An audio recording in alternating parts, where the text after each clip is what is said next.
I would take question जी। मैं आप सबसे पहले सवाल लूंगा बिकॉज हमने लास्ट क्लास में सवाल नहीं लिए थे, so I would take give you 10 minutes to ask questions if you have any. आप मैकियावेली के हवाले से। Asjad is unmute. Asjad mute कर दें अपने आप को।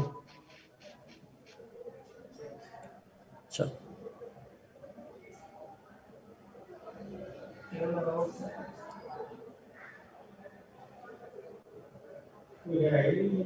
असजद नाम का कोई भी नहीं है आसान। अच्छा, Rimshad theory of power politics basically idea ये था दैट बेसिक असद, अच्छा असद है। अच्छा, बेसिक क्वेश्चन ये था पावर पॉलिटिक्स का कि जो मैकियावेली का ये ख्याल था that the ruler must govern according to his own power and he should not rely on the divine power.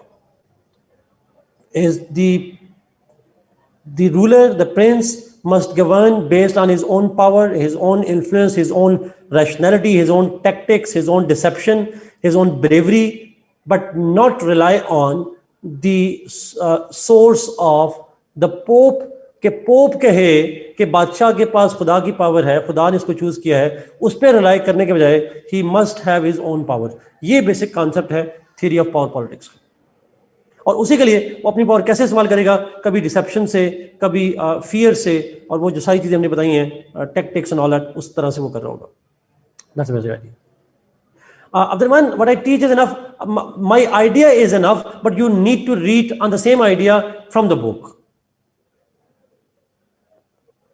Ji, that's true. लेकिन जो मैंने टॉपिक पढ़ाया है, जैसे अरिस्टोटल की बात की है, स्टेट की और क्लासिफिकेशन की, वो जितना लिखा हुआ है पढ़ेंगे, उसके अलावा कुछ नहीं पढ़ेंगे आप। साथ मॉन्टेस को हम डायरेक्टली नहीं पढ़ेंगे, इनडायरेक्टली पढ़ेंगे। जब हम अमेरिकन कॉन्स्टिट्यूशन पढ़ेंगे उसके अंदर जाके मॉन्टेस को डिस्कस करेंगे। We will do that, but in that context later on. वो बिल्कुल आखिरी कोई एक हफ्ता होगा, जो आखिरी 8-10 लेक्चर रहे होंगे तो उसको करेंगे। मर्सनरीज का कॉन्सेप्ट ये था दैट, अच्छा कोशिश कीजिएगा प्लीज क्वेश्चन पब्लिक कर दें ताकि क्वेश्चन सबको समझ आ जाए ना। अब वरना समझ नहीं आती, कोई आप सवाल क्या पूछ रहे हैं, मैं जवाब क्या दे रहा हूँ। तो इट्स अ रिक्वेस्ट प्लीज, अगर क्वेश्चन पब्लिक कर दें सारे, चैट जरा बड़ी करना। Okay, what was the concept of mercenaries? फायदा का सवाल था। मर्सनरीज जो हैं दे आर पेड मिलिट्री। ये वो लोग हैं जिनको पैसे दें तो आपके लिए लड़ने के लिए तैयार हो जाएंगे। अगर दोबारा पैसे किसी और मुल्क पैसे देगा तो वो किसी और के लिए लड़ने के लिए तैयार हो जाएंगे। इस तरह के लोगों को हम मर्सनरीज कहते हैं। आसान देसी लफ्जों में हम they sell the source, exactly, उजरती कातिल जिसको आप कह सकते हैं। आगे करिएगा। मरियम आफरीदी का सवाल है, चलो मैं इसको पढ़ लेता हूँ ऊपर। So you told us that Pope wanted a different Italy so that they can get benefit, but can't they get their interest if in United States of that time in Italy? अच्छा, सवाल ये था मरियम का कि सवाल ये था उनका कि अगर पोप का इंटरेस्ट ये था कि इटली डिसयूनाइटेड रहे, तो उनका सवाल ये था कि अगर वो यूनाइटेड हो जाएगा तो क्या पोप के ऊपर डिपेंडेंस नहीं रहेगी उनकी? तो मेरा सवाल ये है, पी ली सर, थैंक यू। पहले पी नहीं हो रही, thank you thank you.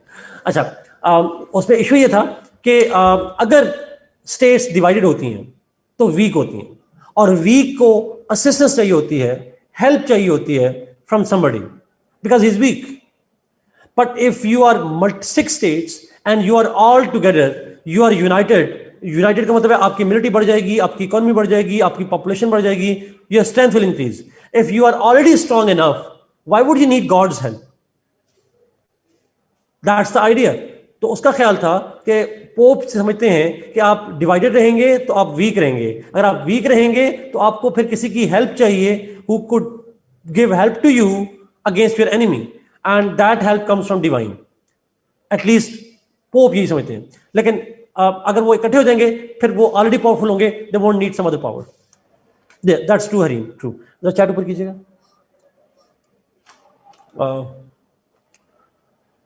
Chat थोड़ी सी ऊपर कीजिएगा। मॉन्टेस खुद से करने की जरूरत ऑब्वियसली करेंगे जी, आप लोग मॉन्टेस को करना इंपॉर्टेंट टॉपिक है। बस ठीक है। अच्छा, हसान, मैं अभी पॉइंट लिखवा देता हूँ मैकियावेली के पॉइंट कैसे मॉडर्न दौर से रेलेवेंट है। क्रिटिसिज्म भी और रेलेवेंट पॉइंट आपको करने चाहिए मॉडर्न दौर से। मैं लिखवा देता हूँ, अभी 2-3 पॉइंट अभी ऐड करवा देता हूँ। नीचे आइए।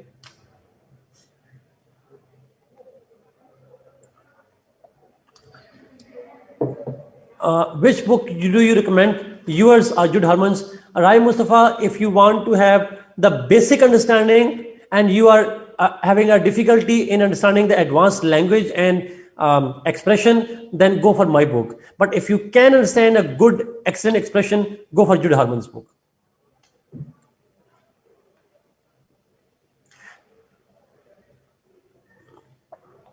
ऊपर एक सवाल था, एक चैट ऊपर कीजिएगा, एक थोड़ा सा ऊपर बस.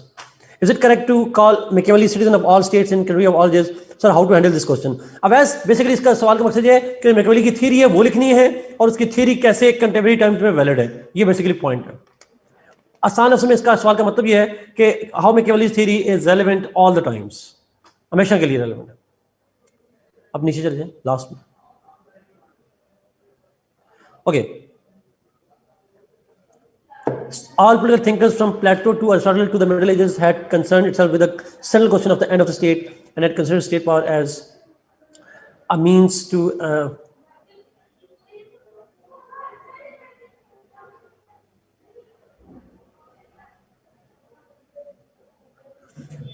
जमशेद ये जरा प्लीज में रखिएगा, सुनिएगा जरा प्लीज. प्लेटो के लिए स्टेट एंड है, लेकिन यहां पे एक मिसपरसेप्शन ये होती है.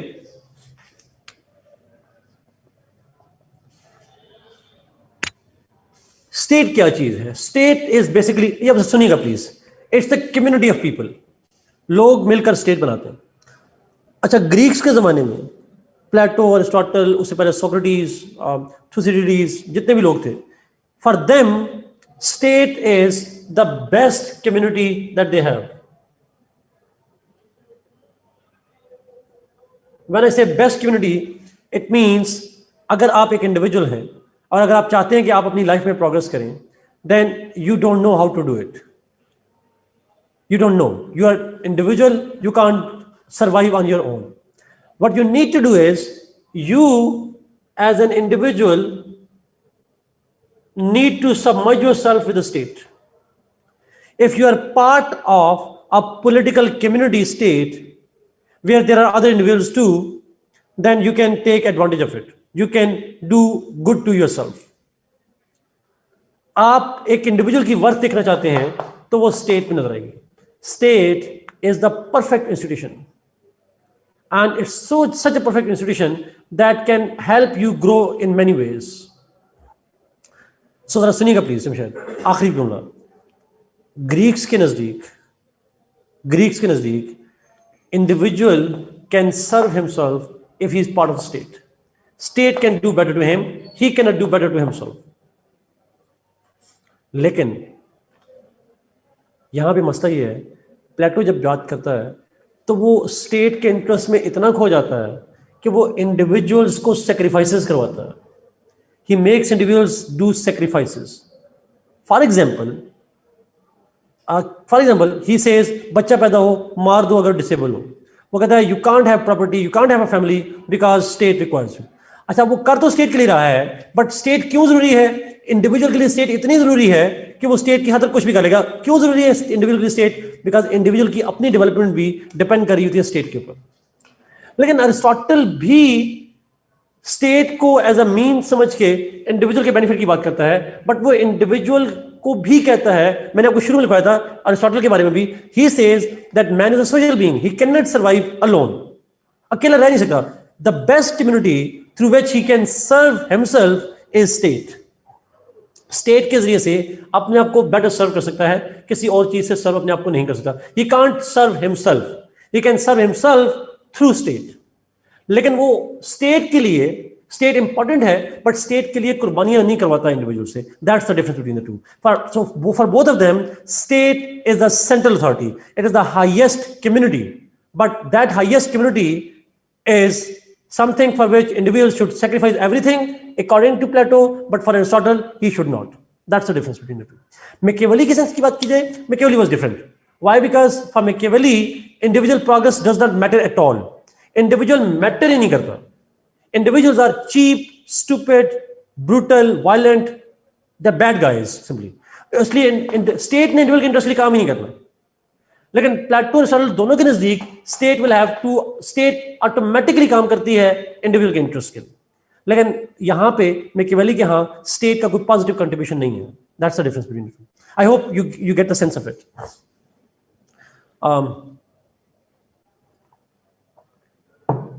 Is it okay to say Machiavelli was the apostle of power politics? Yes, Amira, exactly. Apostle means source of power politics too. Profitable.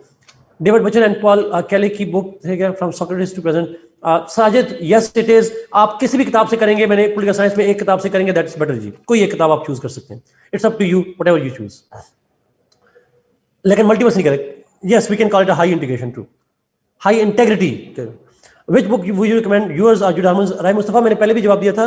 You can choose any book you like, but Jude Harman has a very good expression. आप में से कोई Jude Harman से पढ़ रहा हो, उसका expression थोड़ा मुश्किल है. If you can understand it, that should be your top priority. That's my answer. If you can't understand it, you think the language is difficult, you can't make the headings and all that, फिर आप मेरी book पे चले जाएं.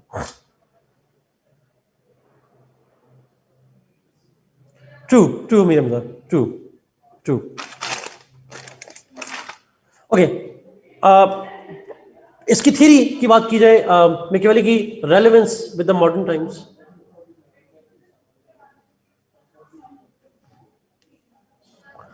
Exactly Hasan, that's the simple formula. True.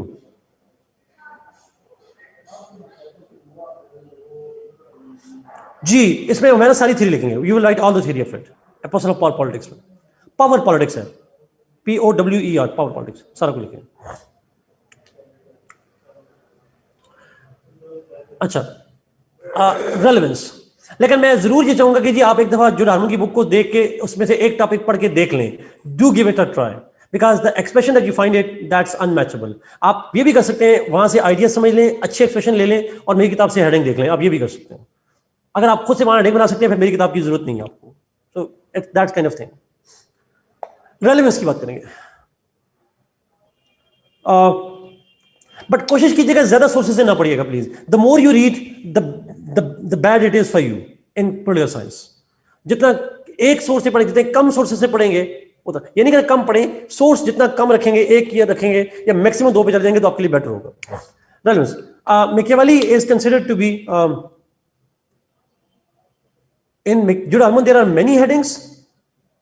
I don't think Judd Harmon में many headings हैं. उसमें heading है ही नहीं. टॉपिक वही होगा जो हमने क्लास में किया है, लेकिन उस टॉपिक के अंदर ज्यादा हेडिंग्स नहीं है. उसके अंदर पहली इसकी रेलेवेंस है और वो है थ्योरी ऑफ रियलिज्म. अगर आप में से कोई हो जो IR जिसने पढ़ा हो, तो आप जानते हो जो रियलिज्म की थ्योरी है, it is based on 2 points. 1, power, and second, state centric. Realism theory says that जो इंटरनेशनल रिलेशंस हैं, रिलेशंस होते हैं स्टेट के अंदर में, they are determined by the power factors. और इंटरनेशनल रिलेशन में state plays a very important role. State का एक इंपॉर्टेंट रोल होता है. Power is the basis of international relations. आपके पास पावर है, दूसरे के पास पावर है, तो पावर की नेचर डिफाइन करेगी आपका मेरा रिश्ता कैसा होगा. How my relationship will be establish with you guys. जैसे हम नहीं कहते लोग पैसे को देख के रिलेशनशिप बनाते हैं. आप CSP नहीं है तो आपके साथ लोगों के रिलेशन और होंगे, बट जब आपका CSS हो जाएगा तो फिर आपके बहुत सारे पुराने दोस्त भी निकल आएंगे, बहुत सारे नए भी बन जाएंगे, नए रिश्तेदार भी बन जाएंगे. Power determines the social relationship. तो यहाँ पे रियलिज्म कहता है कि जो इंटरनेशनल रिलेशंस हैं वो उनके ऊपर इफेक्ट आता है. मैं टॉपिक पढ़ा रहा हूँ जी, रेलेवेंस ऑफ मैकियावेलीज थ्योरी. कोई बात नहीं, बोर्ड ब्लर भी है. कोई बात नहीं. सो जो स्टेट्स के दरमियान में रिलेशनशिप है, that is affected by the power element. Power determines the relation between states. ये मैकियावेली ने भी कहा था, पावर जो है वो बड़ी इंपॉर्टेंट होती है. इसी से रियलिज्म ने कहा था स्टेट जो है is the basic unit. International relations are the relationship between states. States has a central role in the relations and everything. और साथ ही ये भी कहा था कि स्टेट का जो रोल होता है वो होता है नेशनल इंटरेस्ट का. स्टेट्स हमेशा RELEVANCE, रेलेवेंस. अच्छा, जो स्टेट है वो हमेशा अपने नेशनल इंटरेस्ट को प्रमोट करती है, हमेशा अपने नेशनल रिलेशन को करती है. और रियलिज्म जब ये कहता है कि स्टेट्स हमेशा सेल्फिश होती हैं, अपने इंटरेस्ट को प्रमोट करती हैं, और साथ ही जो मैकियावेली है, एग्जैक्टली रिदा, जो मैकियावेली है वो भी यही कहता है कि state must promote its own interest. ये बार बार रिपीट करने का क्यों कह रहे हैं? आपको आवाज नहीं आ रही? कट रही है? बार बार बच्चे डिफरेंट क्वेश्चन पूछ रहे हैं, या ये बच्चे नए ऐड हो रहे हैं?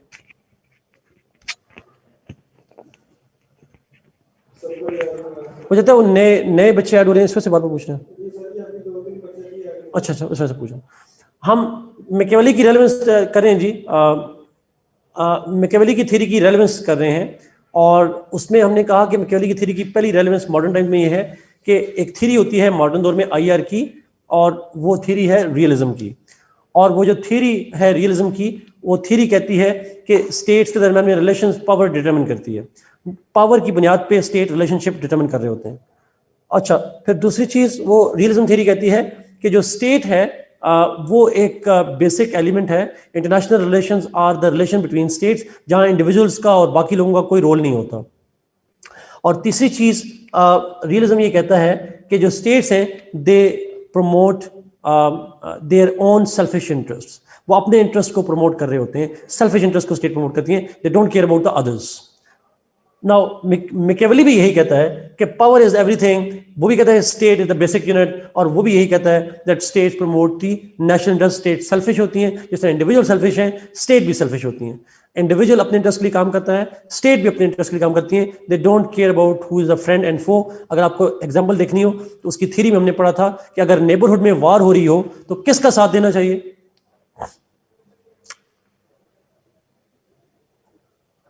वीकर का। इसका मतलब आपने कोई मोरालिटी नहीं है, कोई आपने फ्रेंड का नहीं देखना, जो वीक है उसका साथ देना है। That's a simple idea. So this idea of realism is taken from the Machiavelli's theory.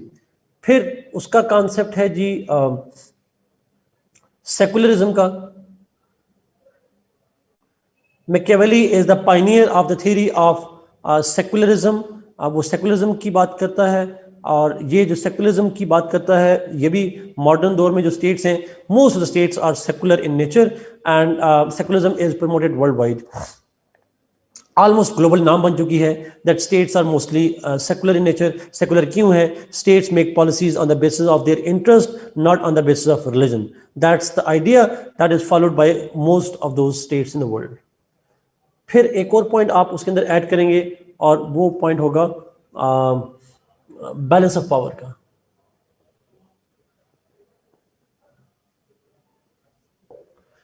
ये भी रियलिज्म में ही आ जाता है, बट अलग से भी लिख सकते हैं। Exact meaning of secularism is when states make laws and policies on the basis of rationality and not on the basis of religious faith. जब स्टेट किसी फेथ की बुनियाद पे, किसी एक्सक्लूड का मतलब ये ना करें, तमाम किसी भी मजहब की बुनियाद पे पॉलिसी नहीं बनाती, बल्कि अपने इंटरेस्ट को देख के बनाती है। वो इंटरेस्ट रिलीजन से मैच करता हो तो ठीक, ना भी करता हो तो भी ठीक, it works out. It's simply secularism का मतलब ये होता है जिसमें आप you don't make one point और one religion as the basis of your decision making, law making, executive decision making वगैरह में आप उसका नहीं करते जी। Exactly, national interest is the prime interest. Religion हो सकता है अवाम का, स्टेट का रिलीजन नहीं होता। State is superior, yes. Balance of power according to this one Machiavelli, yes, according to Machiavelli, the state must expand or expire. Expand or expire का मतलब ये हुआ, no, Pakistan is not a secular state. Obviously Pakistan में तो official religion है ना, इस्लाम है। No law shall be made against Islam, simple idea। तो इसका मतलब हमारे यहाँ तो रिलीजन की बिना पे लॉ बनाए जाएंगे। Expand or expire. So when he says the state must expand, इसका मतलब ये हुआ कि इसकी पावर बढ़ेगी। Expanding means इसकी पावर बढ़ेगी। But if one state expands, the other expires. And if other state expands, तो automatically your state will expire. इस कॉन्सेप्ट को हम कहते हैं जीरो सम गेम या बैलेंस ऑफ पावर कहते हैं। सो जीरो सम गेम क्या होती है? आपने सीसा देखा होगा, if one goes up other goes down, देखा हुआ आपने सीसा में? Yes, princess dilemma, true Manisha.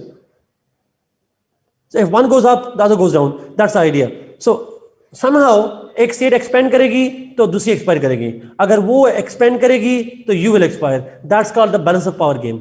So he was the pioneer. इसने टर्म तो यूज नहीं की बैलेंस ऑफ पावर की, but his idea that expansion is expiration to others, that zero sum game कहते हैं इसको. This is what we call the he did not use the word balance of power, he did not use the word zero sum game. उसने ये लफ्ज use नहीं किए हैं, but obvious सी बात है, this is something that is attributed to his theory. Lastly, principles of diplomacy. Machiavelli has been considered to be the guideline for conducting diplomacy in modern times. Modern diplomacy is heavily influenced by the Machiavellian idea that state interests necessitate the disregard of even morality. Sometimes states have no practical value of morality when it comes to their national interest. They only care about the national interest, and they use force obviously where necessary. They become deceptive, they cheat, they lie, they break the laws if their interests demand. So अपने interest जो होते हैं उसकी बिना पे states अपनी foreign policy conduct कर रही होती हैं, and that's why we believe that जो मॉडर्न डिप्लोमेसी है which is based on the primacy to the national interest and not and states do not get hostage to the values, norms, etc. Most of the times, that kind of thing is what we call, that is taken from the Machiavellian theory. Yes, state interests disregard morality, simply, or morality principles and all that. जी, yes, true. मैं इसको एक बार फिर repeat कर देता हूँ जी shortly. According to Machiavelli, जो state according to Machiavelli, जो diplomacy है, that is meant to achieve the national interest. And while conducting diplomacy, morality is not relevant, values are not relevant. Only thing that is important is state interest. So you can lie, you can cheat, you can break the promises if the state interest required. And this idea is kept in mind by the modern diplomats. मिसाल देता हूँ छोटी सी, लिखिएगा नहीं paper में. पूछा गया इससे अपने भाई मोहित यूसुफ साहब से इंटरव्यू में इंडियन चैनल ने कि योगर के मुसलमानों का इशू क्यों नहीं उठाते, तो क्या कहा उन्होंने? What he said, it's a non issue.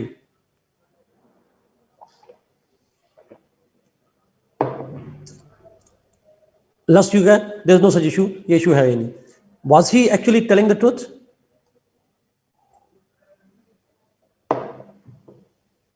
Exactly.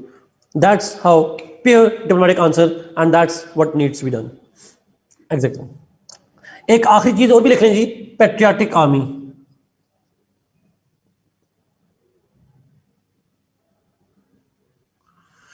He was the first one who wanted to who was of the view that a military should be developed which is not meant for financial benefits, but rather it is for the sake of the state interest.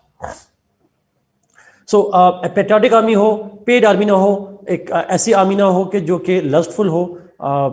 Instead of that we should have an army that is dedicated to the state interest, जो loyalty state के साथ रखती हो, and it is willing to die for the sake of state. तो ये एक basically जो idea. अच्छा, इसी सारों से एक और कंट्रीब्यूशन भी कर सकते हैं, वो है नेशनलिज्म का. He was the patriot Italian and everything that he said was for the sake of state, and that is why he is considered to be one of the major supporters of nationalism too. वो nationalism जो है वो भी create करता है अपने मुल्क के अंदर. So this is all ji relevance points हैं इसके, I guess. Should we move? State, not prince. Loyalty to the state. Prince himself is loyal to the state. वो झूठ बोलेगा, सब कुछ करेगा state के interest के लिए. Let's move ji.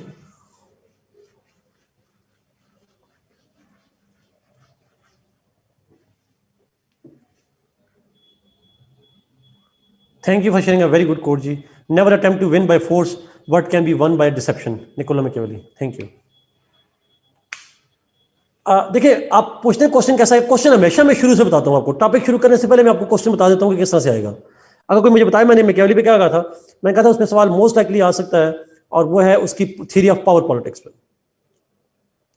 Power politics is the most likely, या बुक प्रिंस पे सवाल आ सकता है. उमर नेशनलिज्म का मतलब यह है कि nationalism means that Machiavelli was the one who promoted the nationalism in Italy because He wanted a patriotic military. He wanted everything to be done for the sake of state. वो Italy की unity चाहता था, वो Italy की betterment चाहता था, and that is why the prince was doing everything for the state interest. तो हम कहते हैं he promoted the idea of nationalism. अच्छा, अभी जो हमारे टॉपिक्स हैं जी, जो हमने स्टार्ट करने हैं, they are very very important ones. Ji obviously if the question is on prince we will mention all this because everything जो हमने डिस्कस किया है that is discussed in the prince. वो प्रिंस के अंदर लिखी हुई है जी. क्रिटिसिज्म आपने करना है, क्रिटिसिज्म सारे आपने करने हैं, पढ़ने हैं, मैं खुद नहीं करवा रहा. अच्छा, अब हमने 3 थिंकर्स डिस्कस करने हैं जी. They are very very very important ones, बहुत ही इंपॉर्टेंट थिंकर्स हैं, और वो है यस एब्सोल्युटली जाज़िब, एब्सोल्युटली. हमने 3 थिंकर्स करने हैं, थॉमस हॉब्स,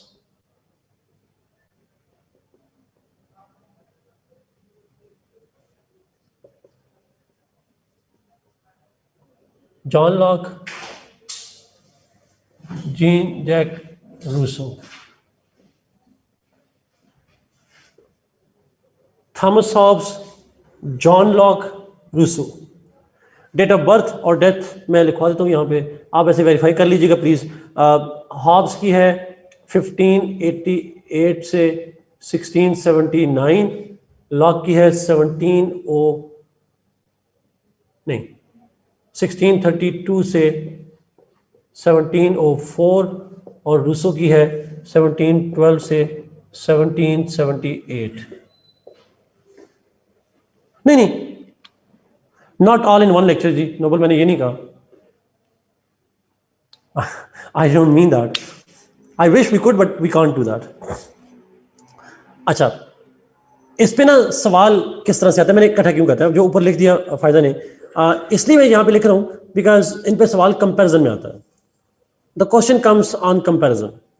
तीनों के दरम्यान 2 तरह से सवाल आ सकता है, प्लीज सुनिएगा प्लीज, ये नोट करें अपने पास, फिर आपने कल पूछना है. नोट इट डाउन जी. 1, the question can be comparison of the 3 thinkers. और तीनों का कंपैरिजन किस सेंस में, इनकी थ्योरी है जिसको हम कहते हैं social contract theory. Social contract theory का कंपैरिजन तीनों थिंकर्स का. मैं अभी बताता हूं वो थ्योरी क्या है. दूसरा सवाल, you can ask the comparison between Hobbes and Locke. Hobbes और लॉक पे अलग सवाल दे सकता है.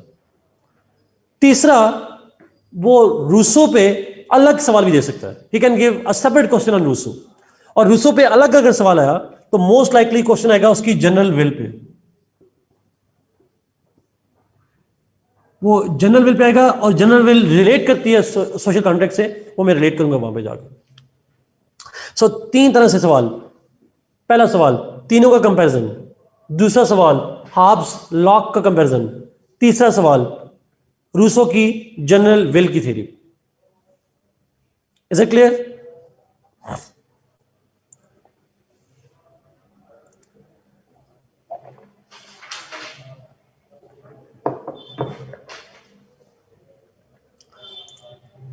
समझ आ रही ना बात? क्यों मुश्किल तो नहीं लग रहा? आसान है तीनों का. अच्छा, थ्योरी बड़ी आसान है इनकी. This is one of the hottest topics जी. आपके सीएसएस में सबसे हॉट टॉपिक होते हैं ग्रीक थिंकर्स, प्लेटो, अरिस्टोटल, और ये 3 थिंकर्स. ये हॉट टॉपिक होते हैं. और ये जो थिंकर पढ़ा रहे हैं, ये थिंकर्स आपको पॉलिटिकल साइंस के बाकी जो टॉपिक्स हम बाद में पढ़ेंगे उनमें भी कहीं ना कहीं हेल्प करेगा. सॉर्ट ऑफ आप में से कोई एक काम कर लिया करे प्लीज, ये जो मेन क्वेश्चन होते हैं नीचे टाइप भी कर दिया करे, ताकि बच्चे जब मुझसे पूछते हैं तो आप नीचे पढ़ लिए जी. हाब्स लॉक का कंपैरिजन अलग अलग सवाल नहीं आ सकता, कंपैरिजन में आता है जी अक्सर सॉर्ट. अच्छा, सोशियोलॉजी में भी है. That's wonderful. पहला क्वेश्चन तीनों का कंपैरिजन, दूसरा क्वेश्चन हाब्स और लॉक का कंपैरिजन, और तीसरा क्वेश्चन जनरल विल थ्योरी जो है. नाउ ये यहां भी हेल्प करेगा, सोशियोलॉजी में जिस तरह बता रहे हैं वहां भी हेल्प करेगा, पेपर 1 के सेक्शन 2 में भी यहां पॉलिटिकल साइंस में हेल्प करेगा, पेपर 2 के अंदर भी जाके हेल्प करेगा. इट्स वेरी इंपॉर्टेंट वन चीज. इससे अगर भी इंपॉर्टेंट है और वैसे भी साइकोलॉजी में भी है. Wow, that's wonderful. Let's see के कंपैरिजन आता है तो बेसिक आइडिया अभी लिखना नहीं है आपने, अभी आइडिया समझने की कोशिश कीजिएगा. डोंट राइट राइट नाउ, मैं जब कहूंगा तब आपने लिखना है. जेंडर में भी वाओ, फिर तो आप सारे वहां कहीं ना कहीं पढ़ ही लेंगे, जरूरत नहीं मुझे पढ़ाने की. अच्छा, अब तीनों थिंकर का मैं पढ़ा रहा हूँ जी, मैं पढ़ाऊंगा। आपने इनमें से मुझे बताना है फिर आपको फेवरेट कौन सा है। मॉन्टेस कभी नहीं आएगा रेदा, वो बाद में आएगा। मॉन्टेस कभी कहाँ करना, मॉन्टेस को बाद में करना है। अच्छा, थैंक यू जायदा, थैंक यू, थैंक यू। अच्छा, थैंक यू फायदा। अच्छा देखिएगा जी प्लीज,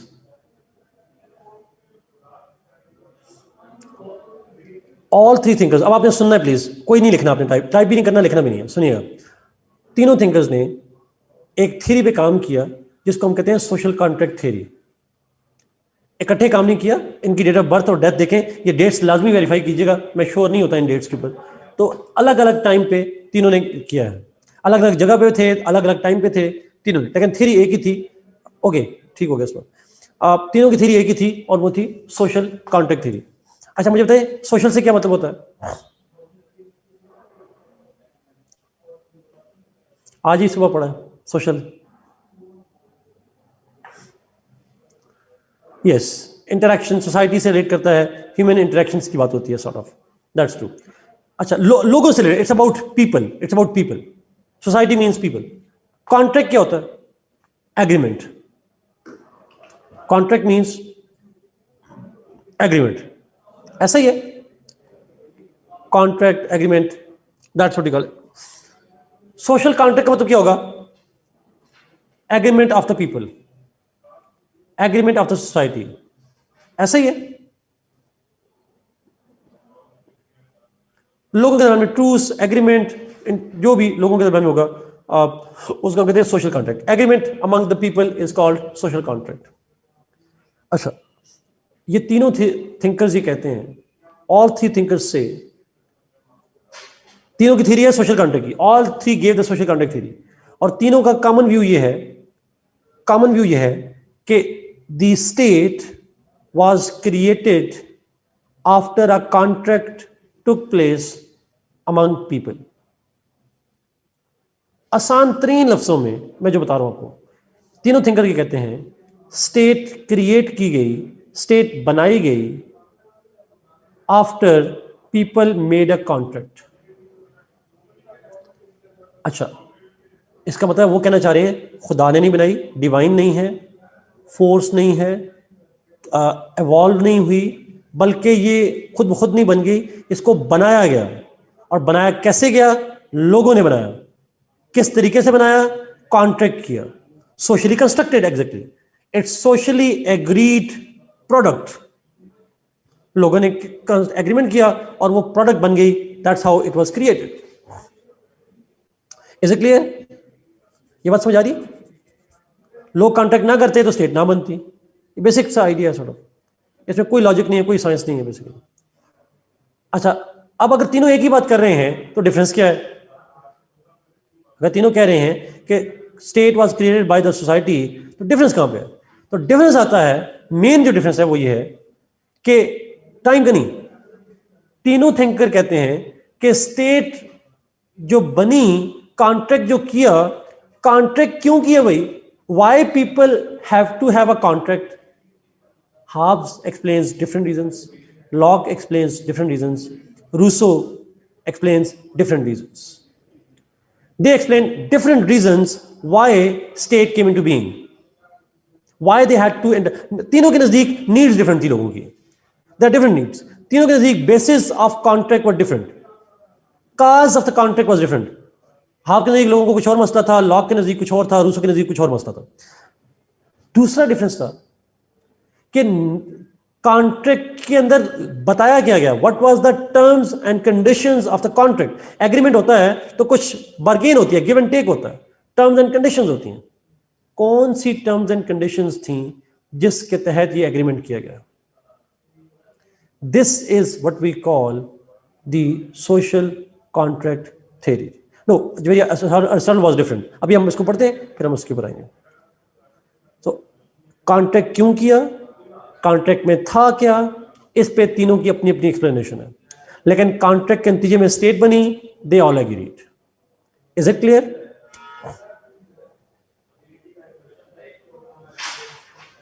अच्छा, मैं एक छोटा सा सवाल पूछूंगा ताकि मुझे आइडिया हो जाए कि आपको ये सेंस समझ में आ गई है।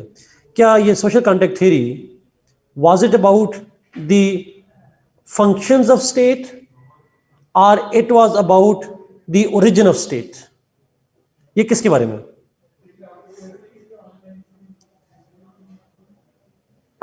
एग्जैक्टली जी, गुड. स्टेट पहले बनी कैसे और फिर उस बनने के प्रोसेस में जो कॉन्ट्रैक्ट हुआ वो क्या था, ये सारी डिबेट उसमें जाती है. गुड हो गया. लेट्स मूव जी. जी एग्जैक्टली. फंक्शंस नहीं, फंक्शंस प्राइमरी नहीं, ओरिजिन. ओरिजिन स्टेट क्यों बनी, that's the basic function of state. Okay, let's begin with Hobbes. Hobbes पे स्टार्ट करते हैं. मैं हाब्स अलग पढ़ूंगा, फिर लॉक पे जाएंगे, फिर रूसो पे जाएंगे. आज हम कोशिश करेंगे हाब्स को कवर कर लेंगे, फिर नेक्स्ट क्लास के अंदर हम लॉक और रूसो को कवर करेंगे.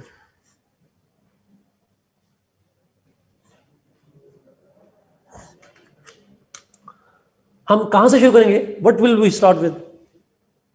नो, अब हम शुरू से थ्योरी करेंगे सारी, मुस्तफा स्टार्ट से. नो, बायोग्राफी से. हम बायोग्राफी से स्टार्ट करेंगे. पेपर में आपने कॉन्टेक्स्ट से शुरू करना है. इंट्रोडक्शन करते हैं. हाब्स, अब आप जरा जल्दी से नोट कर लीजिएगा. Hobbes was born in England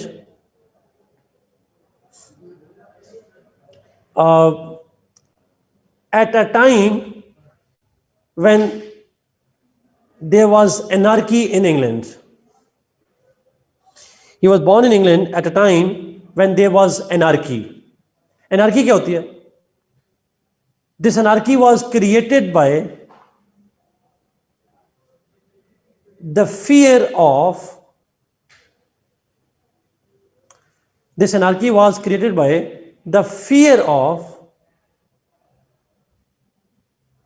Yes, chaos of the को कहते हैं, disorder को कहते हैं. True.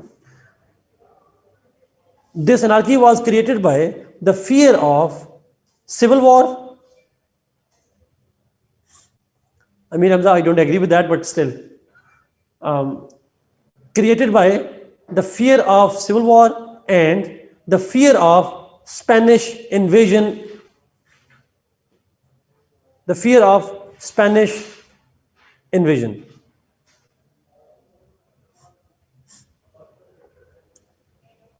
फियर ये था कि सिविल वॉर हो जाएगी, फियर ये था कि स्पेन इन्वेड कर लेगा. अब ये दो पॉइंट अंडरलाइन कर दें, इसको मैं जरा आपको बाद में एक्सप्लेन करूंगा व्हाट डज इट मीन. अभी एक्सप्लेन नहीं करा अभी. जी we are doing Thomas Hobbes. जी थॉमस हॉब्स को कहते हैं, उसकी बायोग्राफी करें. Anyhow, Hobbes later studied philosophy and law. जरूर अमीर हमजा, जरूर.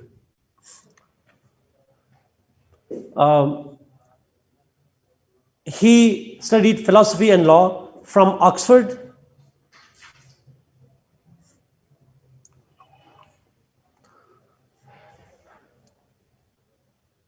After which he started writing and teaching. After which he started reading, teaching and writing. But due to his radical ideas,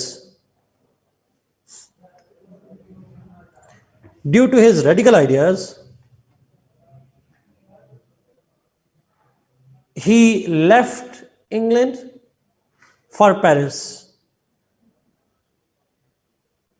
वो England छोड़ के पेरिस चला गया because of his radical ideas. अब ये radical ideas जो मैंने लिखा हुआ है, इसको भी अपने पास नोट कर लें, इसको भी मैं एक्सप्लेन करूंगा बाद में कौन से ऐसे आइडियाज से रेडिकल. ये लेक्चर के आखिर में आपको समझ आएगी. अच्छा, पेरिस चला गया, लेफ्ट फॉर पेरिस, फ्रांस चला गया, where he continued his writing and teaching.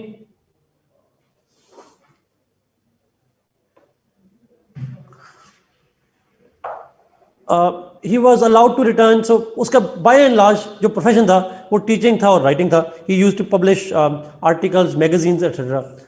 So he continued to travel from Paris to London, और ये ट्रैवल उसका मोस्टली रहा है. जो सबसे इंपॉर्टेंट किताब है लिखी है हॉब्स ने, that was called Leviathan. Leviathan is the most important book of Hobbes. Leviathan का मतलब होता है बेसिकली द मॉन्स्टर. ये एक मेटाफर है for a powerful king. Monster literally मतलब है, और इसका सेंस है the most powerful king, sea monster, but it's a metaphor for powerful king, true. अच्छा, सच सी मॉन्स्टर को कहते हैं, दैट्स इंटरेस्टिंग। और भी किताबें हैं, but this is the most important one. Let's see the context.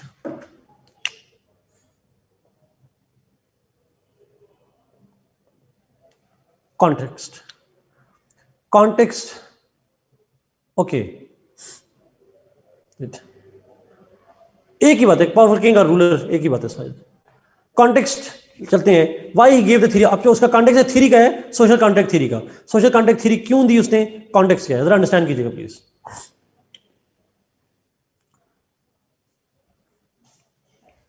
Halves के जमाने में, जो पहला मैंने आपको शुरू में कहा था, there was a fear, there was anarchy in England. और दो फियर थे, एक था मैंने कहा आपको सिविल वॉर का, और साथ फियर था कि आपकी स्पेन इन्वेड कर सकता है। अच्छा, जब सिविल वॉर हो या इन्वेजन हो तो खतरा किसको होता है, व्हाट इज थ्रेटेंड? दो मेन होते हैं, आपकी लाइफ को और आपकी प्रॉपर्टी को। Your life as an individual, state को तो खतरा है ऑब्वियसली है, your life and your property is threatened, उसको थ्रेट ज्यादा हो जाता है। आप अपनी जान खो सकते हैं, आप अपनी लिबर्टी खो सकते हैं, सॉरी प्रॉपर्टी खो सकते हैं, because it can be destroyed. Halves liberty का ऐसा तो हम नहीं कहेंगे, हैप्पीनेस भी नहीं कहेंगे, ज्यादा लाइफ और प्रॉपर्टी, कम कम हाब के जमाने में, हाब के सेंस में लाइफ और प्रॉपर्टी की बात वो ज्यादा करता है। अच्छा, अब एक पॉइंट बड़ा इंपॉर्टेंट, हाब्स की स्टेटमेंट है, यानी कोट हिम, उन्होंने कहा I was born, sorry, my mother gave birth to twins, उसकी कोटेशन है उसकी बायोग्राफी में, my mother gave birth to twins, मेरी माँ ने एक जुड़वा बच्चों को पैदाइश दी, myself and the fear, myself and the fear, that's the point. So the point is that he was born at a time when there was fear everywhere, that's the idea. अब उस fear में बड़ी important point बता रहा हूं, उस fear में दो चीजें बड़ी इंपॉर्टेंट है जी। सेंट्रल कंसर्न इस book was how to end fear, exactly, that's true. अब सवाल मेरा आपसे ये है, फियर से रिलेटेड दो चीजें होंगी, one, how to end fear. Hobbes का आर्गुमेंट ये था, we can end the fear by having a powerful ruler. Fear को आप अथॉरिटेरियनिज्म से, through power we can end the fear. Challenge है, और उस चैलेंज का मुकाबला एक पावरफुल तरीके से किया जा सकता है। So therefore to end the fear requires authoritarian powerful monarchy.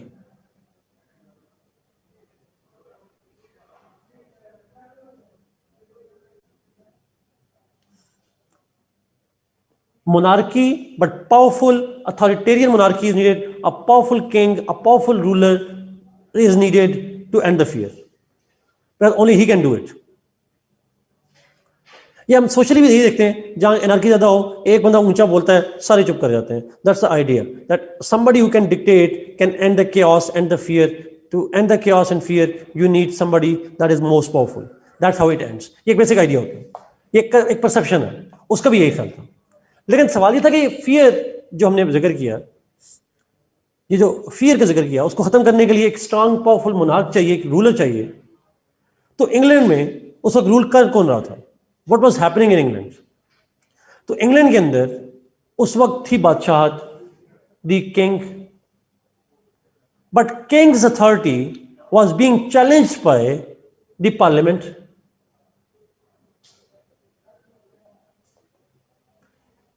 King was ruling, but king's authority was being challenged by the parliament. In fact, मैंने पहले जिक्र किया सिविल वॉर का खतरा था। In fact, the fear of civil war was between the royalists and Republicans. The fear of civil war was between the Royalists and Republicans. Royalists were defending the king's powers and Republicans were defending the parliament's powers. तो fear ये था कि दोनों में civil war हो जाएगी. तो आपका गेस क्या है? हाब्स किसको सपोर्ट कर रहा होगा? वो रॉयलिस्ट होगा या रिपब्लिकन? किंग. और क्यों king? Why king? Because king, a powerful, strong king, is needed to end the fear in the state. That's what was needed. Exactly. That's true. Agreed. Now, लेकिन मसला क्या है? वो तो रॉयलिस्ट भी कर रहे थे. ये कैसे डिफरेंट हुआ? ये भी तो उन जैसा ही था. डिफरेंस ये था, अब यहां पे बड़ा इंपॉर्टेंट लास्ट पॉइंट अंडरस्टैंड कीजिएगा. डिफरेंस ये था दैट उस वक्त जितने रॉयलिस्ट बादशाह को सपोर्ट कर रहे थे, जी देवर टू ग्रुप्स जी, जितने ग्रुप सपोर्ट कर रहे थे, रॉयलिस्ट जो बादशाह को सपोर्ट कर रहे थे, they were supporting him on the basis of divine right. कि वो कह रहे थे बादशाह के पास पावर होनी चाहिए, और उसकी बुनियाद क्या थी? They said because king is the shadow of God on earth. Divine right है बादशाह का रूल करना, इसलिए उसके पास होनी चाहिए.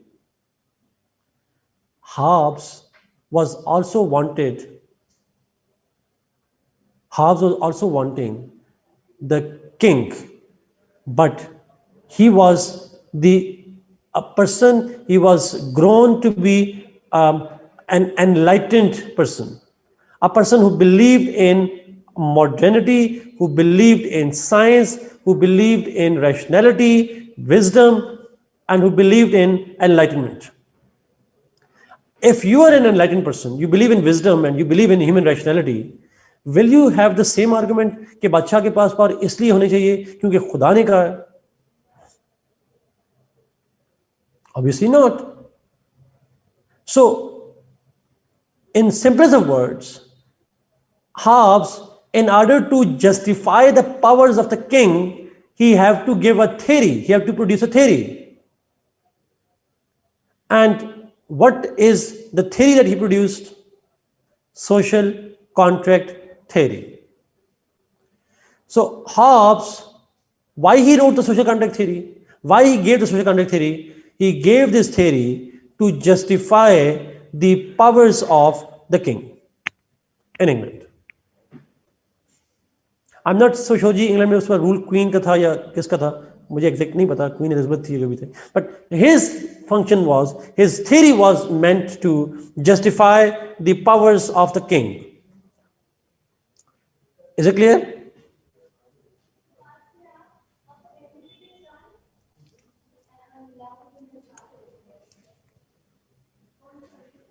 काबिल नहीं, ताकतवर बादशाह नहीं रेट. काबिल ना हो ताकतवर हो. That's the idea. क्या ताकत ही काबिलियत की बुनियाद होती है? आई डोंट नो जी. It's a continuation of the Machiavellism जी, बट डिफरेंट वे में. ट्रू. ओके, लेट्स मूव जी. Let's go to the theory. अब थ्योरी पे जाते हैं.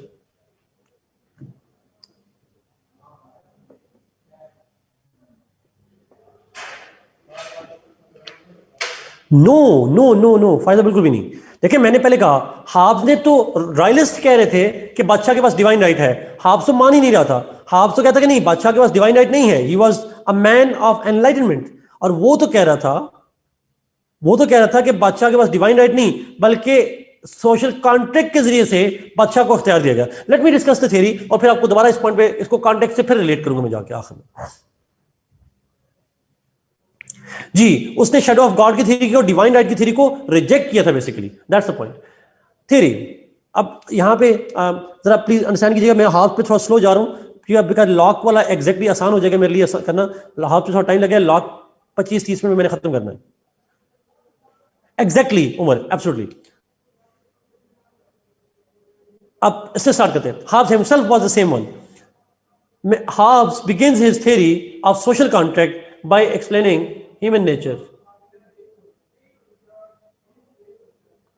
He begins his theory by explaining human nature. Hobbes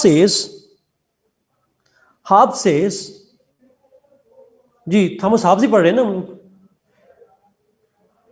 Hobbes begin his theory by explaining human nature, और इंसान से शुरू करते, बिकॉज कॉन्टेक्ट लोगों में था तो लोगों की नेचर कैसी होती है. Hobbes begins by saying that man by nature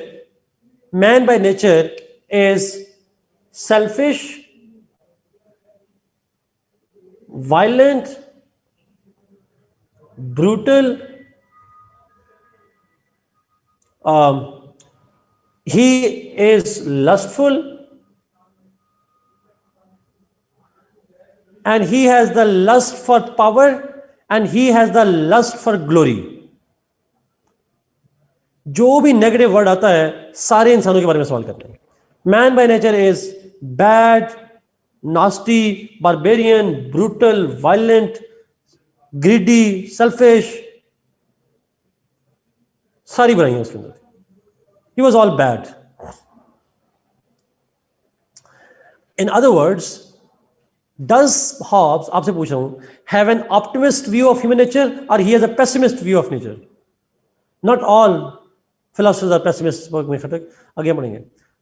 It's a pessimist view, ji. He has a pessimist view. He has a negative view of human nature. I don't know about the 7 deadly sins in Christianity, but I don't know about that, so I won't comment on that. But he has a very negative or dark view or a pessimist view of human nature. ये ध्यान में रखिएगा. After explaining human nature, he goes to explain state of nature. Hobbes explains, he himself was pessimist, human, true. He says, he explains the state of nature. G, true.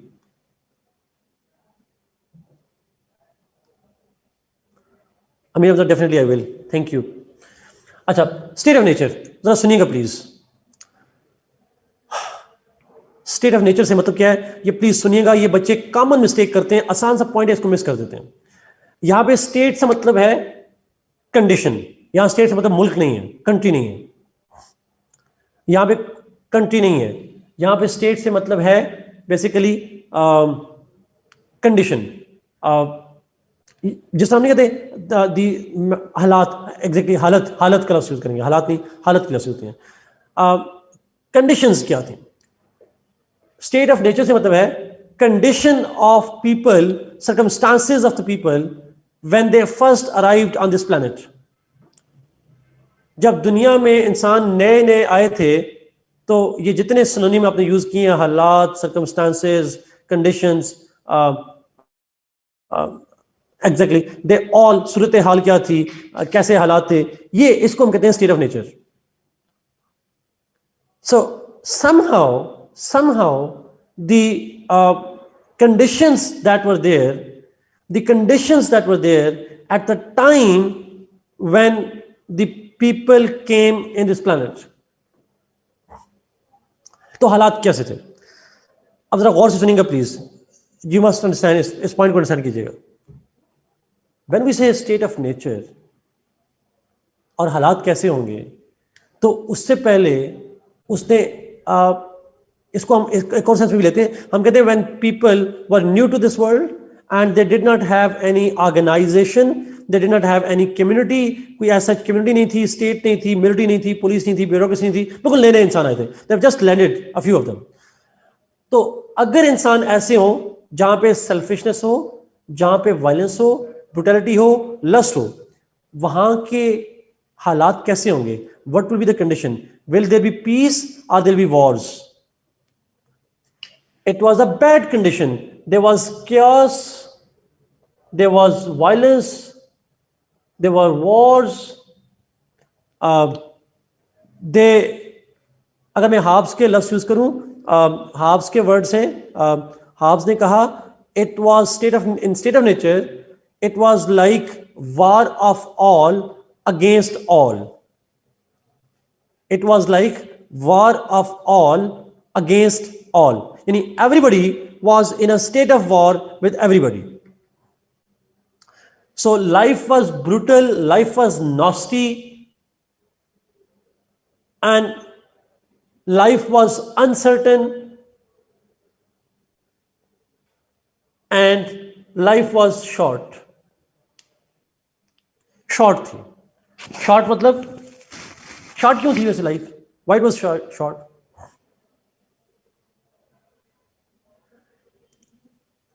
Because anybody could kill anybody for the sake of no reason. Lust के लिए. अच्छा, uncertainty इसलिए because आज आप जिंदा हैं तो कल मर सकते हैं, और सेकेंडली आपके पास आज प्रॉपर्टी है, कोई पावरफुल आएगा वो आपसे छीन चला जाएगा. People would kill each other, people would harm each other for that sake. Now one last point. In this state of nature, there was only one law, and that law was might is right. Might is right. That's the law. That was the only rule that we heard. जिसकी पास power है, he has the rightful claim. वो property भी छीन सकता है, वो किसी को मार भी सकता है. There is nobody who could punish him.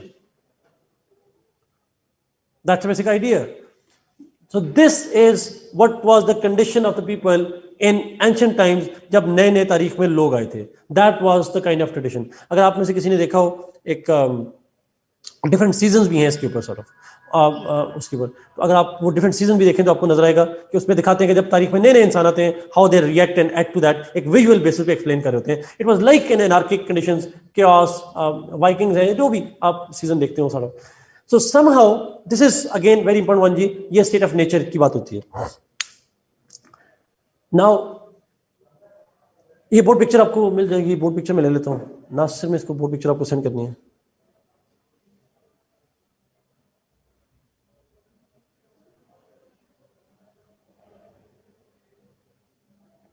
Okay, मैं ले लीजिए. I'm removing this one. Hobbes says that when state of nature was that bad, sorry, when state of nature was that bad and it was that pathetic conditions, then people became fed up. Thank you everybody. People became fed up of this condition. Their life was uncertain. They wanted to get stability. They wanted to get a better life. Although they were selfish, and they feared that because anybody couldn't harm them at any time, so for their own personal interests, for their own personal selfish interests, they wanted to end the violence and insecurity. They wanted to end the fear. So उन्होंने कहा they didn't know what to do. उनको idea नहीं था कि वो क्या करें. And somehow then some people got an idea. Some sane people used their wisdom, they got an idea, and they convinced others. The people were fed up of their conditions. The people were kind of what we say, लोग तंग आ गए थे उस life से. They thought that let's have for how to protect our life, how to protect our property, कैसे protect की जाए, कोई पावरफुल आता है हमसे छीन के चला जाता है, how to do it. So some people got an idea and they convinced others that let's, in order to protect our life, in order to have this order in a society, let's have a contract. आपस में कुछ rules तय करते हैं. Let's agree to a contract. So disillusioned by the violence and uncertainty of state of nature, the people entered into a contract. Contract किया लोगों ने, किसके साथ किया? With each other. They got together. आपने कहा वो एक जगह पे बैठे, they sat in a place and they entered into a contract. एक contract कर लिया. और contract में, in that contract, they spoke it. Written नहीं है. They spoke a contract, a verbal contract. अच्छा, अब पेपर में आप कॉन्ट्रैक्ट के एग्जैक्ट वर्ड्स लिख सकते हैं, but it will be difficult. It's an oral, yes, आप लिख सकते हैं, बट मुश्किल हो जाएगा. मुझे उसके अल्फाज एग्जैक्ट वर्ड बाय वर्ड नहीं आते, तो आप उसको एक रीफ्रेज करके एक जनरल आइडिया दे सकते हैं. अकॉर्डिंग टू हॉब्स, अब मैं रीफ्रेज करूं उसके आइडियाज को. अब आप एक सवाल आया है जी, मैं चाहूंगा कि आप मुझे सवाल जवाब दे दें ताकि हम आगे चलें. ये कॉन्ट्रैक्ट कब हुआ था, हॉब्स के जमाने में या एंशिएंट टाइम्स पे? अगर मैं आपसे पूछूं, what is your understanding? Ancient times पे, मैं स्टेट ऑफ नेचर की बात कर रहा हूं, जब दुनिया में नए नए इंसान आए थे तारीख में, एंशिएंट टाइम्स पे, आपके जमाने में नहीं आया था, ठीक है, ओरिजिन ऑफ ह्यूमैनिटी, एग्जैक्टली, बिल्कुल स्टार्ट की बात हो रही है। तो लोगों ने एक पुराने जमाने कदीम में एक कॉन्ट्रैक्ट किया। अच्छा, उन कॉन्ट्रैक्ट में लोगों ने बोला कॉन्ट्रैक्ट एक जगह इकट्ठे होकर, और वो कॉन्ट्रैक्ट क्या था, उसके वर्डिंग में रिफ्रेज करूं। अब वो फर्स्ट पर्सन के सबसे मैं करूंगा, आप उसको जिस पर्सन में जल्दी मर्जी आप ले जाए। The people sat at a place and they said we surrender, they agreed to surrender all their rights. उनके वर्ड्स अगर मैं कहूं, I surrender all my rights, everybody is speaking this thing, I surrender all my rights to this man और assembly of men। मैं अपने तमाम इख्तियारात, all the rights over myself, मेरे ऊपर तमाम इख्तियारात, I surrender it to this man, एक बंदे की तरफ इशारा किया, and the assembly of men who shall govern me, who shall have all the rights on me। मैं फिर भी कहूं, ये एग्जैक्ट वर्ड्स नहीं है, ये रीफ्रेजिंग कर रहा हूं मैं उस आइडिया की। The people spoke the contract, each one is speaking and said, I agree, I surrender, I give up all my rights to this man or assembly of men। Who is that man, by the way? That man was considered to be, Hobbes के वकोल, that man was the most powerful among them। अगर एक आदमी नहीं था तो कुछ लोग थे, and they were having a lot of power, a collective power। So a council, a group, and or a one particular person, they surrender all their rights to that man। उसके कदमों में गिर गए, आप जो ऐसा कहेंगे हम आपकी बात को फॉलो करेंगे। All our rights were surrendered to him, and they thought that in this way they can bring certainty। Is it clear जी? ये वाला पॉइंट क्लियर है?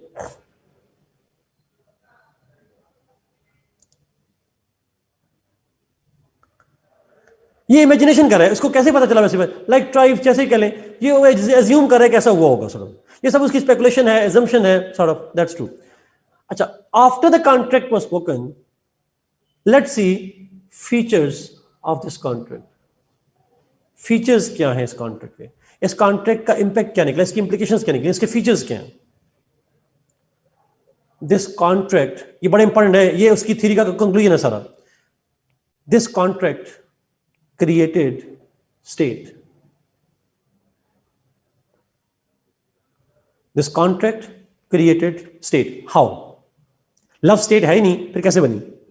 आपने एक बेसिक आइडिया जो सबने पढ़ा होगा, स्टेट के 4 एलिमेंट्स होते हैं, पॉपुलेशन बताएंगे, टेरिटरी, गवर्नमेंट और sovereignty.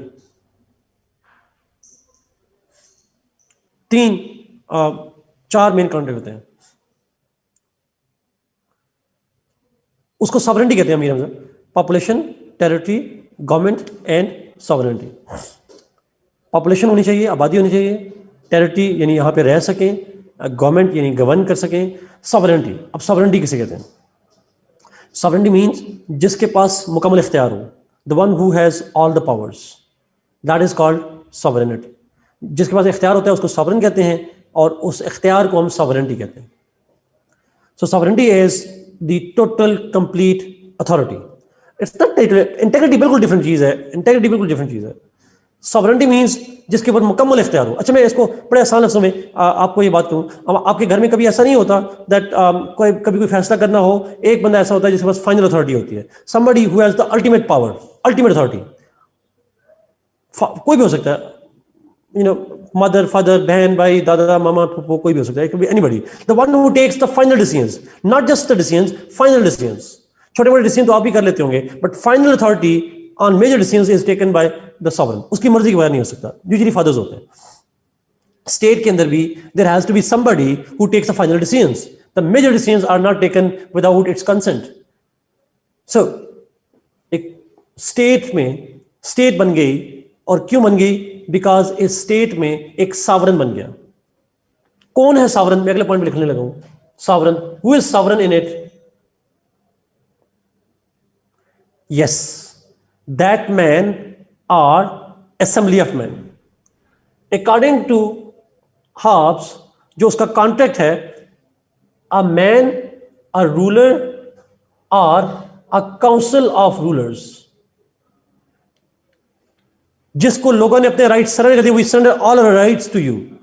This man or assembly of men जिसको सरेंडर किया गया, अच्छा, can we say that people were sovereign in it? Obviously not. People were not sovereign. People have given up all their rights to a man. तुम हमें govern करो, we will obey you in every way we could. हम हर तरह से तुम्हें obey करेंगे. So we don't want to exercise our rights. We can't manage ourselves. You govern us. Only that one ruler, one man, one monarch, or the council can be the sovereign. या एक बंदा हो सकता है या कुछ लोग हो सकते हैं, मेजॉरिटी नहीं होगी, अवाम नहीं होगी. That's the idea. तो स्टेट केम इनटू बीइंग और उस स्टेट के अंदर सॉवरेनिटी दे दी गई मोनार्क को. आज साथ इसी पॉइंट पे बाद में होगा पॉइंट में. अगला पॉइंट मेरा सवाल ये है, ये जो स्टेट बनी है, अब ये सवाल गौर से जवाब दीजिएगा. Is it a state that grew on its own और it was created by the people? It's created. जो मैन क्रिएटेड चीज होती है उसको हम क्या कहते हैं? नेचुरल या आर्टिफिशियल? दोनों में से कौन सी टर्म यूज करते हैं, नेचुरल या artificial? Artificial setting. So state according to Hobbes is artificial.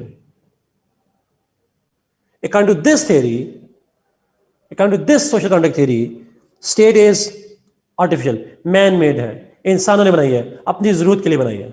They have created for their own interest. अगला point, this contract is a unilateral contract. Unilateral means जी इट्स अ सोशल कंस्ट्रक्टेड या people constructed या artificial, बात वही आ जाएगी. Unilateral. क्या इस contract में कुछ शर्तें रखी गई रूलर्स के ऊपर? तो हाफ के कॉन्ट्रैक्ट को जब हम पढ़ते हैं, so there were no conditions attached. The ruler did not demand for the contract. The people surrendered their contract themselves.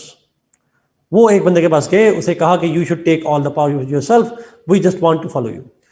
It was just a one-way submission, and therefore we call this contract a unilateral. It was a contract by the people, not demanded by the ruler.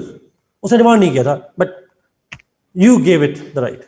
Modern दौर में आप election में हिस्सा लेते, election में vote डालते हैं, अगला बंदा आपके सामने आता है या आप उसके पास जाते हैं. यूजुअली थियोरेटिकल तो यही होता है, he applies for the member, for being a member. When he applies, तो फिर आप उसके साथ एग्रीमेंट करते हैं. It's a kind of contract जिसमें बायलैटरल है, आप और वो दोनों शामिल हैं. He demands and you provide. यहां पे the most powerful man did not demand the power. He was made sovereign by the people themselves, and he did not demand for it. Was it conditional or unconditional? Was it a conditional? कोई शर्त रखी गई contract में? Unilateral होगा तो unconditionally होगा. Total power was submitted to the king. सारे इख्तियार उसको दे दिए गए, कोई शर्त नहीं है, जो मर्जी करो, विल फॉलो यू. अगर अनकंडीशनल था तो हम इसको कहते हैं an absolute state was established, जिसमें वो स्टेट जिसमें बादशाह के पास सारे इख्तियार हैं. He has all the powers in himself because people have surrendered all their rights without any condition. आखिरी पॉइंट, लास्ट पॉइंट, आपसे पूछूंगा, आपने जवाब देना मुझे. क्या ये कॉन्ट्रैक्ट रिवर्स हो सकता है? Can this contract be revoked? No, नहीं हो सकता. क्यों? कॉन्ट्रैक्ट तब रिवोक होता है जब उसमें कुछ कंडीशंस वायलेट हो. जब लोगों ने कोई कंडीशन ही नहीं रखी, when there was no condition, तो किस बुनियाद पे आप रिवोक करेंगे? तो हम कहते हैं this contract is irrevocable. This contract is irrevocable because it's unilateral, it's unconditional. And अब बादशाह बन गया, आपने उसे सॉवरेन बना दिया, अब आप उसकी सॉवरेनिटी ले नहीं सकते. You can't take away his powers. Are the councils powers, जो भी बनेगा सब, आप उसकी पावर छीन नहीं सकते. They are going to stay with him और with the council forever. वो हमेशा के लिए उसके पास रहेंगी. You can't now take it away. You have submitted, you have surrendered, nothing comes back. This is what we call his theory of social contract. Let me give you one last minute on, इसको relate करता हूं उसकी condition से. अब halves के जमाने में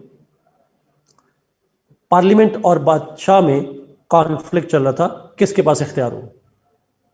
ऐसा ही था. There was a fear of civil war, दोनों में वॉर हो सकती है. बादशाह को सपोर्ट कर रहा था रॉयलिस्ट और उनमें हाब्स भी आया. रॉयलिस्ट सपोर्ट कर रहे थे डिवाइन राइट के सेंस में. अब हाब्स ने सपोर्ट करना है लॉजिकली थ्रू थियरी. तो he manufactured this theory, he gave this theory, he imagined this theory. मेरा सवाल यह है कि अगर बादशाह कुछ गलत भी कर रहा हो, do people have the right to revolt against him as per his theory? नहीं कर सकते. क्यों नहीं कर सकते? Because in state of nature they have surrendered to him forever. अब आपके हाथ से बात चलेगी, अब आप रिटर्न नहीं. It's irrevocable, unconditional surrender, all power to the king.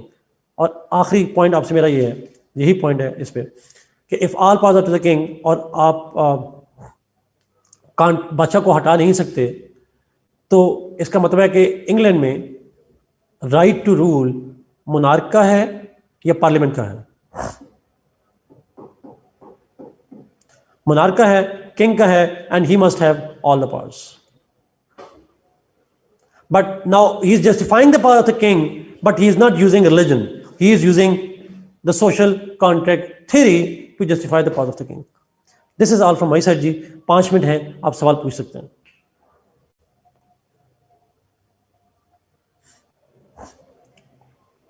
Artificial का मतलब होता है मैन मेड, इंसानों की बनाई हुई चीज, मस्नूई चीज कहते हैं उसको.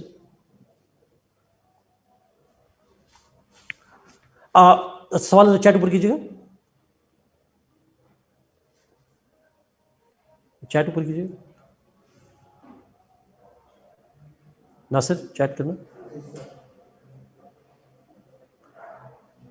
ओके, हमजा का सवाल है, what was the point of this contract if there are no conditions, duties on the sovereign? Why would people give up their rights? Hamza, because मैंने कहा उस वक्त state of nature में they were so in pathetic condition, poor conditions, that they agreed to surrender to anyone who would give them security. That was the reason. He used the word assembly of men in his contract too. Yes, Saad, he did. लेकिन जो भी हो, assembly of men से मतलब very few people हैं, अवाम के नुमाइंदे नहीं हो गए, population majority of the people नहीं. While Parliament England was representing the people. Radical idea क्या था जी? 2-3 सवाल आ गए उसके ऊपर. देखें, अब आप बादशाह हो, आपको आधी दुनिया कह रही हो कि आपको खुदा ने बादशाह बनाया है, पोप भी कह रहे हो कि आपको खुदा ने राइट दिया है, और हाफ्ज आकर कहे खुदा ने राइट नहीं दिया. Will king be happy with that? Obviously not. ये वो रेडिकल आइडिया था जिसकी वजह से उसे भाग के जाना पड़ा वहां पे जाके, क्योंकि बादशाह wanted to be king and he wanted to be king by divine right. जी, इररिवोकेबल कॉन्ट्रैक्ट का मतलब है जो पावर्स दे दी गई वो वापस नहीं आ सकती. यहां पे स्टेट इज द एंड. देखें, किंग इज स्टेट, किंग ही स्टेट है, so state is the end. State is absolute. जिसके पास पावर होती है वही एंड होता है.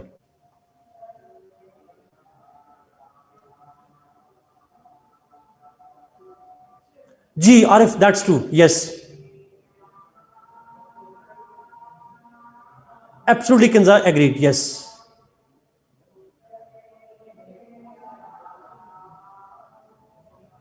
Welcome, Munisa. Welcome.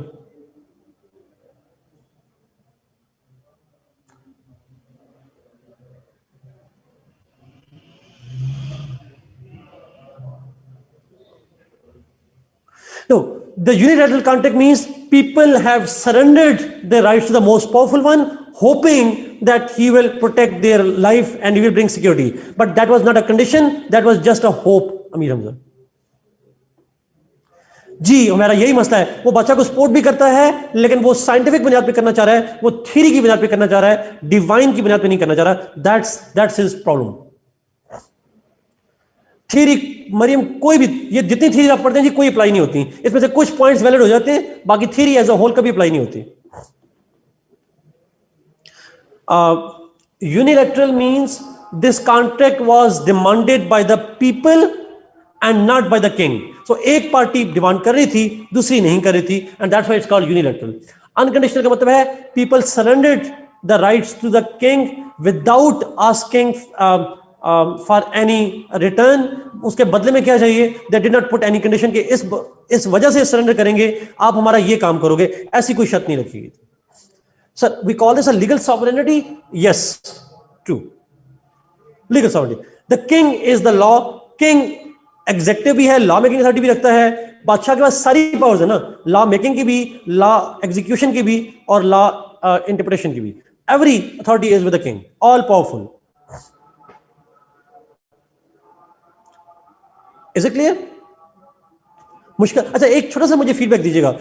क्या पॉलिटिकल साइंस में आपको रट्टे के बगैर क्या don't you use the wisdom and all that?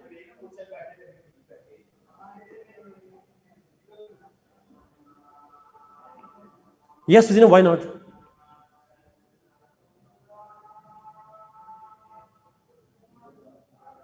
Yes, मेरे ख्याल में आसान हो जाएगा, इतना मुश्किल नहीं होगा. Artificial appoint ji, state is artificial. People created the state. It was not grown by itself. People created it. आसान है, मुश्किल नहीं है. ठीक है. You can always write in your own words जी, आप अपने अल्फाज में लिख सकते हैं. आइडिया वही होना चाहिए. Okay, I guess time is up जी. आपकी क्लास भी होगी जी. Hareem, that's true. Political terms को अंडरस्टैंडिंग की जरूरत है. Thank you so much. God bless you and see you इंशाल्लाह. सी यू इंशाल्लाह. नेक्स्ट क्लास में मुलाकात होती है जी. Hamza, yes yes. ओके, अल्लाह हाफिज. अल्लाह हाफिज.